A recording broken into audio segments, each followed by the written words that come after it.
Welcome! In this video, we'll guide you on how to demonstrate MS Excel loading time to customers. Don't forget to write down what you observe so you can apply the process consistently and confidently. Let's get started. Okay sir, nabanggit mo kanina na more on documents kayo, no? So pakita ko lang sa inyo sir, meron kami ditong sample file na Excel file. Ang kung tawagin namin yung DSI, lahat ng inventory ng laptop namin, all branches, nandun. So sobrang bigat ng files na yun. So pakita ko lang sa inyo na mabilis na mag-load gamit itong laptop natin. So i-click ko lang to sir yung DSI files namin and then i-timer natin gamit yung phone. Gano'n ba siya kabilis? Okay po.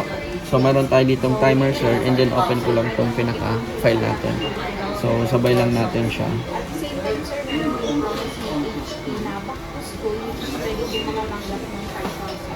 Nakita ko sir, na-delay lang ako ng pindot pero nasa ano pa siya, less than 3 seconds. Nagbukas na agad yung pinaka-file natin. So syempre kung nagmamadali kayo, mas productive na to kasi kung kumpara sa other laptop, pag inopen mo yung file, lalo na Excel, ganito kabigat, sobrang tagal nun magbukas. Ito, nasa 3 seconds lang, open na siya. If you have questions, you may coordinate directly with your trainer. Thank you.